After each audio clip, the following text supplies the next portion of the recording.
We remain steadfast in our commitment in delivering local news that matters, stories that inspire, enriching the lives of Filipinos in the Philippines and across the globe. This is your GMA Regional TV. Buong puso para sa Pilipino. Ito ang inyong Regional TV News. Magandang araw! Ito ang inyong Regional TV News. Hatid namin ang mga pinakamalaki at pinakahuling balita. Mula sa Mindanao, ako po si Sara Hilomen Velasco. Mula rito sa Visayas, ako po si Cecil Kibod Castro. At mula naman dito sa Luzon, ako po si Chris Zuniga. Isang lalaking senior citizen sa Talisay City, Cebu ang patay matapos atakihin ng kanyang 5 alagang aso. Ang detalye sa ulat ni Femari Dumabok ng GMA Regional TV Balitang Bisdak. Sa imbestigasyon ng pulisya, inatake ang 63 anyos na biktima na kinilalang si George Mayol ng alaga niyang aso. Nabutan ng GMA Regional TV Balitang Bisdak ang mga kawani ng City Dog Pound na hinuhuli ang 5 aso ng biktima.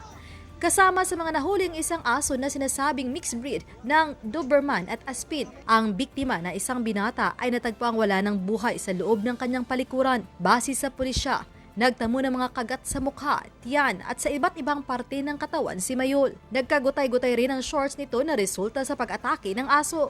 Rumisponde ang pulisya kahapon ng umaga matapos makipag-ugnayan sa kanilang tanggapan ang mga kapitbahay ni Mayol. Kinutuban umano ang mga kapitbahay matapos hindi nila makita ang biktima simula pa noong Lunes, September 25.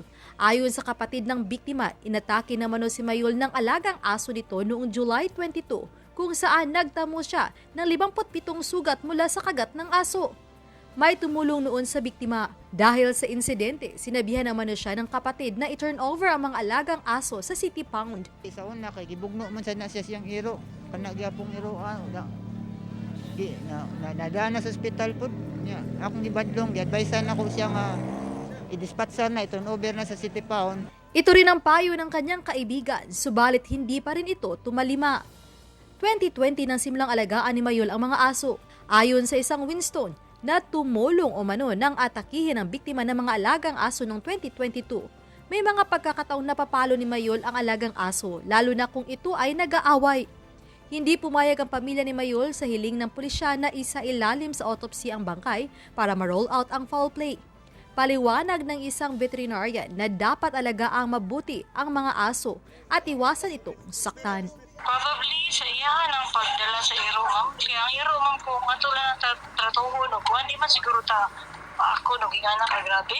Mula sa GMA Regional TV Balitang Bisdak, Femari Dumabok, nagbabalita para sa GMA Integrated News. Kumpiskado ang mahigit sa 400,000 pesos na halaga ng umano'y smuggled na Indian buffalo meat sa Dasmariñas City sa Cavite. Mga nakumpiskang karne, plano raw ibenta sa palengke na mahigpit na ipinagbabawal ng otoridad. Ang detalye sa report ni Paul Hernandez ng GMA Regional TV, Balitang Southern Tagalog. Kahon-kahong mga umunoy illegal at smuggled na karne ang naharang ng Inspectorate and Enforcement Unit ng Department of Agriculture sa Dasmariñas City sa Cavite. Laman ng delivery truck ang mahigit sa 1,700 na kilo ng Indian buffalo meat na sinasabing ibebenta pa sana sa palengke sa mas murang halaga. Bunga raw yan ang masusing monitoring ng DA pati na ng National Meat Inspection Service o NMIS. So dapat andoon lang siya sa planta. Nilalabas nila ng planta apparently and dinadala sa wet market. Ito ang bawal. So don't get technical smuggling na yan. Mahigit sa 445,000 pesos ang kabuang halaga ng nakumpiskang karne na madalas inihahalo sa paggawa ng corned beef. Ayon sa mga otoridad, mahigpit na ipinagbabawal na ipuslit mula sa cold storage facility ang mga karneng hindi dapat na ibebenta sa palengke. Paglabag daw ito sa Republic Act 10611 o ang Food Safety Act. Yung handling kasi, nilabas ng planta yan. So, alam ba natin na yung mga truck na nagdala niyan, sumusunod doon sa talagang temperature. That's minus 18 degrees Celsius. na pag-transport para pagdating sa palengke, kung ibibenta man nila, safe pa. Inaalam pa ng mga otoridad ang tunay na may-ari ng mga nasabat na karne. Patuloy ang investigasyon. Babala ng mga otoridad, pwedeng matanggalan ng permit ang kumpanyang nagsasagawa ng iligal na kalakarang ito. Ibinaon na rin sa lupa ng NMIS ang mga nakumpiskang karne. Mula sa GMA Regional TV, Balitang Southern Tagalog, Paul Hernandez nagbabalita para sa GMA Integrated News. Isang 41 anyos na babae sa Makilala, Cotabato ang nasawi matapos kumain ng nilutong palaka. Pinaglalamayan na ang 41 anyos na babae na kinilalang si Marilyn Vehemente matapos kumain ng adobong palaka sa kanilang bahay sa barangay Malasila sa bayan ng Makilala, Cotabato. Ayon sa kaanak ng biktima, namanhid ang bibig, sumakit ang tiyan at sumuka ang biktima matapos kumain ng inadobo nitong palaka na nahuli nito sa ilog na napag-alamang isang uri ng American frog. Naisugod pa sa ospital ang biktima pero kalaunan ay nasawi ito. Ayon sa pamilya ng biktima, nakasanayan na raw nila na kumain ng palaka. Ginagawa rin daw nila itong pulutan. Napag-alaman na atay daw ng palaka ang kinain ng biktima. Ayon sa isang doktor, may bahagi ng katawan ang palaka na posibleng nakalason sa biktima. Inoobserbahan na ang kalagayan ng iba pang kaanak ng biktima na kumain din ng palaka. Ilang biktima ng multi-million investment scam sa Mangaldan, Pangasinan ang dumulog sa pulisya. Investigasyon sa mga reklamo hinggil sa naturang investment scam umuusad na ayon sa pulisya. Narito ang report ni Russell Simorio ng GMA Regional TV 1 North Central Luzon, exclusive.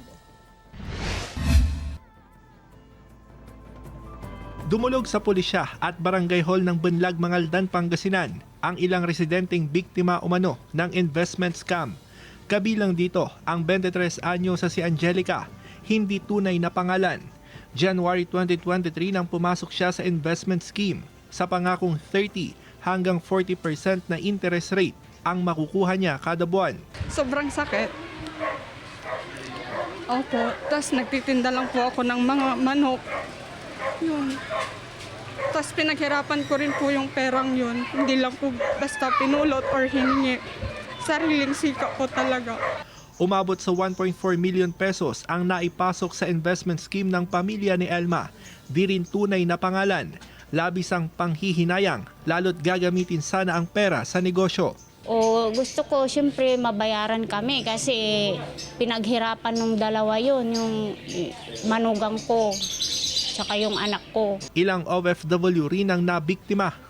Ang itinuturong utak ng investment scam ang magpinsa na sina Sherry Ann Daus at Joyce Lahera na residente rin ng Barangay Bunlag. Humarap sa news team ang ama ni Sherry Ann. Humihingi siya ng dispensa sa mga biktima. Tumanggi naman ang pamilya ni Lahera na magsalita. Nung una kasi, maganda yung patakbo na kakapag-payout sila. Kaya nung huli na yung tungkwan na, nabitin sila sa pag-payout nila kaya kumuha pa sila ng investor. Iniimbestigahan na ng Mangaldan Police ang insidente. Tiniyak ng PNP na tututukan nila ang kaso. May mga nag-report na under investigation po natin. Mula sa GMA Regional TV 1 North Central Luzon, Russell Simorio nagbabalita para sa GMA Integrated News. Samantala na-monitor ang pagtaas ng presyo ng itlog sa pamilihan sa Batangas. Daing naman ng mga retailer ang matumal na bentahan. Ang detalye sa report ni Paul Hernandez ng GMA Regional TV, Balitang Southern Tagalog. Nitong nakaraang linggo, nagtaas ng presyo ng kada tray ng itlog ang retailer na si Valerie. Nasa 5 piso na raw ang patong niya. Depende sa size, 200 pesos hanggang 235 pesos ang kada tray ng itlog. Ay, nataas daw ang pakain. Nataas din ang gasolina pag magde-deliver. Ganon. May sasakyan pa, ayun pang naghahakot. May kasama yung tagahakot. Ilan pa sa mga egg retailer sa Batangas City New Market, iniinda ang tumal na bentahan nito. Bukod dyan, limitado lang din daw ang deliver ng itlog sa ilang pwesto. Kaya para mabigyan ng iba pang retailer, hati-hati ang delivery ng supplier. Pagka maraming supply, walang ganon. Kung maraming kukunin mo, sige, ganon. Pero ngayon, babahagi na lang. Paliwanag daw sa kanila ng mga supplier, kaling season daw ngayon. Nakararanas nga raw ng mahinang produksyon ngayon ng itlog, sabi ng Philippine Egg Board. Maraming tumigil nagkasakit. Pagkatapos yung ibang nalugi, nagbawas ng alaga. So matagal nang nalulugi yung egg industry. Yung mga kukunti ang kapital, tumaas yung cost of production, nagbawas na sila. Ayon pa kay San Diego, nakapako pa rin sa 620 pesos ang ipinatutupad na farm gate price. Yan ay kahit pa may reduction sa egg production. Sa gitna niyan, positibo ang Samahang Industriya ng Agrikultura o SINAG na mananatiling matatag ang supply ng itlog bago matapos ang taon. Yung nag-box out hindi naman ganong kalaki dun sa volume na na-produce. Ang total stocks natin wala pa naman nakikitang critical sa ngayon up to this coming month. Sa ngayon ay nasa 7 pesos hanggang 950 pesos ang presyo ng kada piraso ng itlog. Naniniwala rin ang SINAG na mapapanatili lang sa ganitong presyo ang itlog hanggang sa Disyembre. Mula sa GMA Regional TV Balitang Southern Tagalog, Paul Hernandez nagbabalita para sa GMA Integrated News. Stocks ng palay sa mga bodega ng NFA sa Pangasinan ubos na ngayong Setyembre. Nasa 450,000 bags ng palay target na mabili ng NFA Pangasinan. Narito ang report ni Russell Simorio ng GMA Regional TV 1 North Central Luzon. Sa Oktubre pa ang inaasahang anihan ng magsasakang si Mang Sani sa Barangay Aman Sabina, Mangaldan, Pangasinan. Aabot sa mahigit 80 kaban ng palay ang target production niya. Ikinukonsidera niyang magbenta ng palay sa National Food Authority. Yan ay kung maganda ang buying price ng palay at hindi malulugi. Pare-parehas yan. Kaya yung pinakamarapit na buyer, doon na lang namin dinadala. Para madali ang usapan. Kung mataas ang presyo, nakakabawi ka din. Ayon sa NFA Pangasinan, kailangan nila ang mga tulad ni Mang Sani para mapunan ang pangangailangan sa palay ng probinsya. Wala na po tayong mga palay. May mga bigas po tayo na more or less mga 15,000 plus for calamity and emergencies. Nasa 450,000 na kaban ng palay ang target na mabili ng NFA simula ngayong Setyembre hanggang sa matapos ang anihan ng mga magsasaka. Umaasa ang NFA na magbebenta sa kanila ang mga magsasaka dahil sa kanilang mataas na buying price ng palay. Ang bili po natin ngayon is 19 pesos plus 4 pesos po para sa buffer stock incentive. So magiging 23 pesos per kilogram po. Mula sa GMA Regional TV 1 North Central Luzon, Russell Simorio nagbabalita para sa GMA Integrated News. Ito ang inyong Regional TV News. Natagpuan sa isang warehouse sa Bago City, Negros Occidental ang sako-sakong asukal mula sa 2 truck na umano'y na-hijack sa La Carlota City, Negros Occidental. Nakatutok si Aileen Pedraso ng GMA Regional TV 1 Western Visayas. Sa warehouse na ito sa Barangay Busay, Bago City, na-recover ng mga otoridad ang sako-sakong asukal na una nang inireport na nawawala. Matapos umanong ma-hijack ang 2 truck na may karga nito sa La Carlota City, Negros Occidental. Pahayag ng mga truck driver na hinarang sila ng mga armadong kalalakihan. Tinali raw sila at kinuha ang mga kargang asukal na kanilang truck bago sila iniwan sa bayan ng Murcia. Pero kalaunan, ayon sa pulisya, mismo ang isa sa mga driver ang umamin at itinuro kung saan nila dinala ang 1,000 sako ng asukal na tinatayang nagkakahalaga ng 3 million pesos. One of them, yun nga, si John Michael, nagkaroon ng confession to the point na sabi niya is opdan na lang ang pulis doon sa alleged na diskarga nila. Dahil dito, itinuturing ng pulisya na inside job ang nangyari. Napag-alaman ng pulisya na nabawasan na ang mga tinangay na 35 sako ng asukal at pinaniniwalaang nabenta na ang mga ito. Ayon pa sa isang driver na si Judget Araceno, 300,000 pesos daw ang ibabayad sa kanila ng isang alias Ronnie kapalit ng planong pagkuha sa mga asukal. Tagaan kami kung 300,000. Ang plano nila ito sa akon na kung hindi ko mag-upon sila, patyo nila ko. Patuloy na tinutukoy at hinahanap ng pulisya si alias Ronnie at iba pang sangkot sa insidente. Kinasuhan na ng qualified theft ang mga truck driver na sina Judget Arsenio at Michael Olken. Mula sa GMA Regional TV 1 Western Visayas, Aileen Pedreso, nagbabalita para sa GMA Integrating News. 33 anyos na lalaki ang nakuryente matapos masagi ang live wire habang nagkukumpone ng bubong sa overpass sa Talisay City. Sa kuha ng isang netizen, makikita na tinutulungan ng mga tao ang biktimang kinilalang si Rocky Enjires. Ayon sa City of Talisay Traffic Operations and Development Authority o City TODA, nakatanggap sila ng alarma noong Miyerkules ng umaga. Ang biktima ay nakuryente matapos masagi ang isang live wire.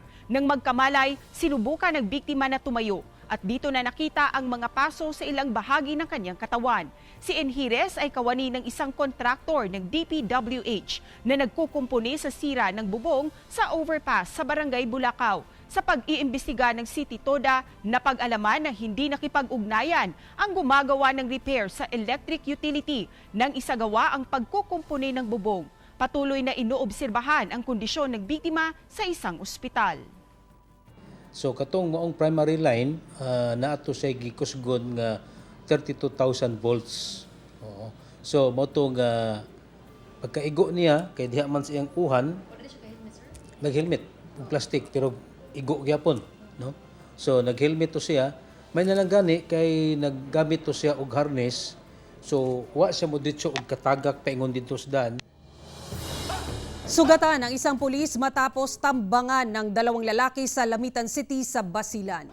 Sugatan si Police Staff Sergeant June Arasal na miyembro ng Isabela City Police matapos tambangan ng dalawang lalaki sa Barangay Parang Basak sa Lamitan City sa Basilan. Sa investigasyon ng kapulisan, inabangan ng mga sospek ang sasakyan ng biktima at sa kanila ito pinagbabaril. Sugatan ang biktima sa kanyang mata matapos tamaan ng basag na salamin dulot ng tama ng bala ng baril sa bintana ng sasakyan. Ligtas naman ang dalawang kasamahan ng biktima na nakilalang sina Reneta Nasain at Arastud Asisoy. Agad ding nahuli ang mga suspect na kinilalang sina Lipunan Dokol na miyembro ng KAFGU at Lim Amara na miyembro ng Civilian Volunteer Organization. Ayon sa pulisya, may matagal nang alitan ang mga sospek at biktima. Napag-alaman na rido ang sanhi ng pamamaril. Kinasuhan na ng 3 counts of attempted murder ang mga sospek.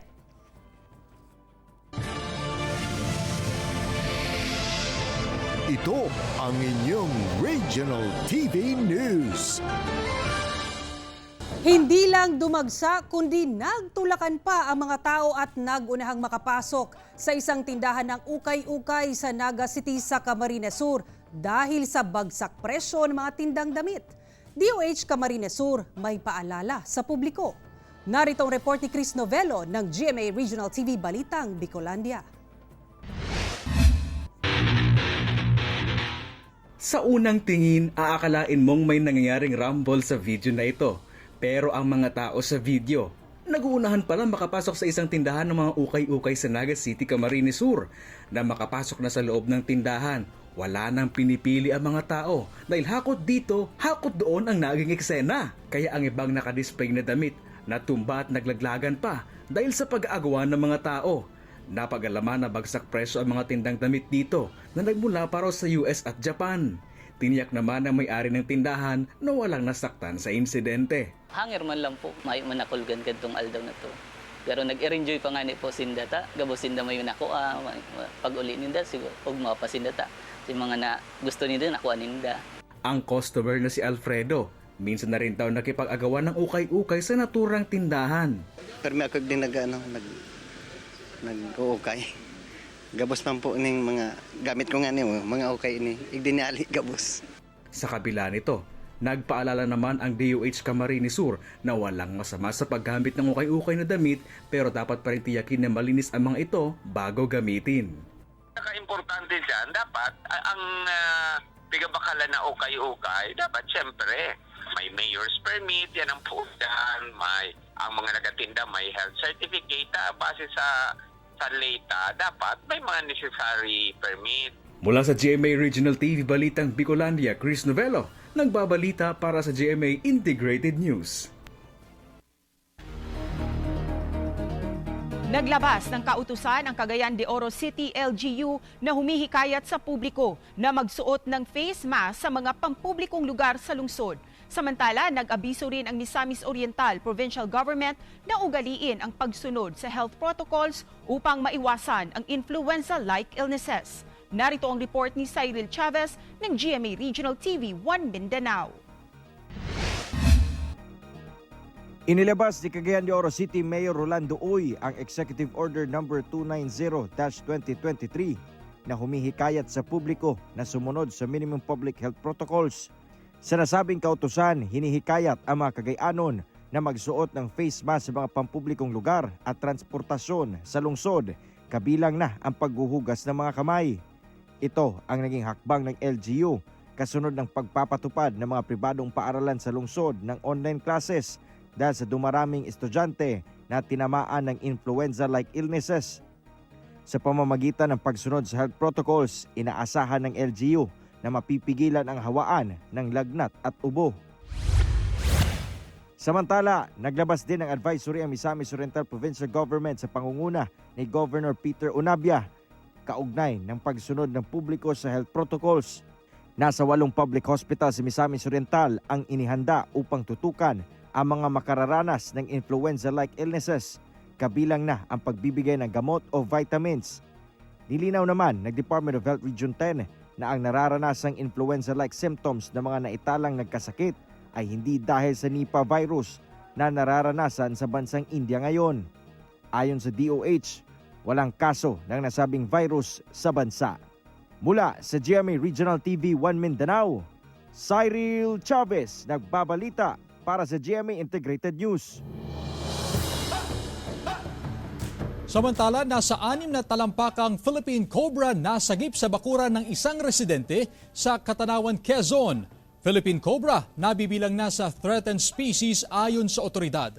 Ang detalye sa report ni Paul Hernandez ng GMA Regional TV, Balitang Southern Tagalog.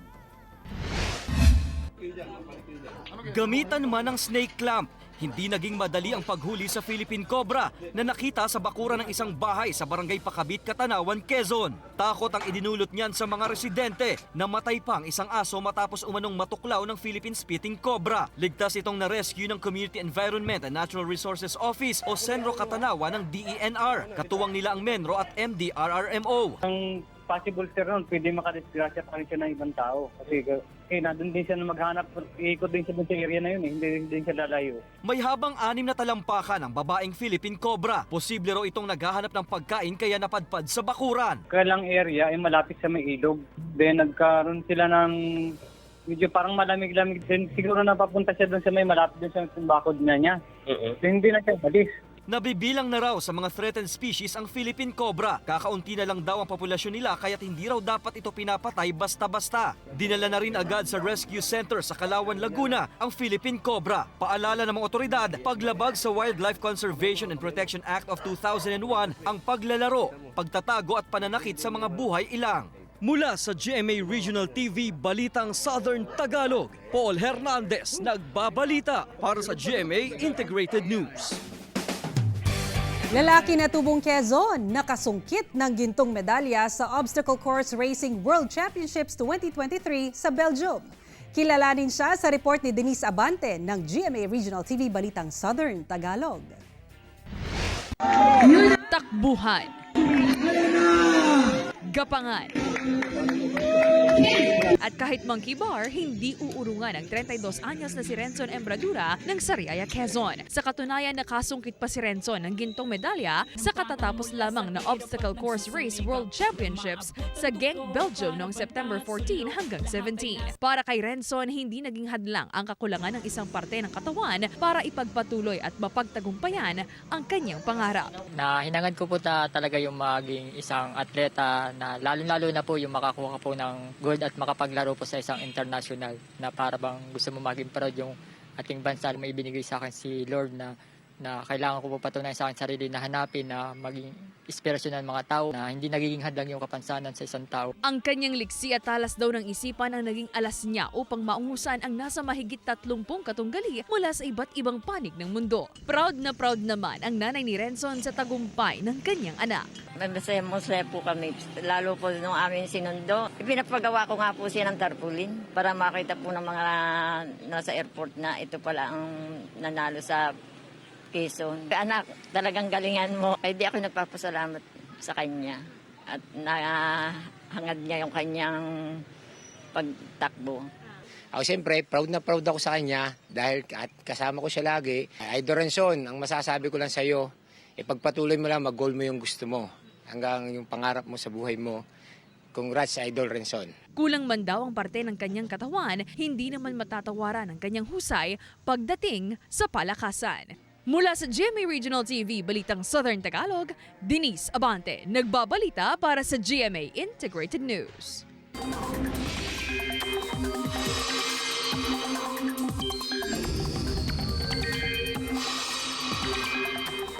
Mga kapuso, posibleng may humabol pang bagyo bago matapos ang September.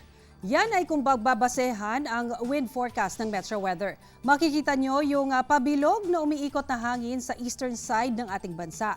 Yan yung potensyal na bagyo o yung low pressure area na unti-unting lumalakas habang nasa Philippine Sea. Ang bagyong yan ay papangalanan ng pag-asa na Bagyong Jenny. Ngayong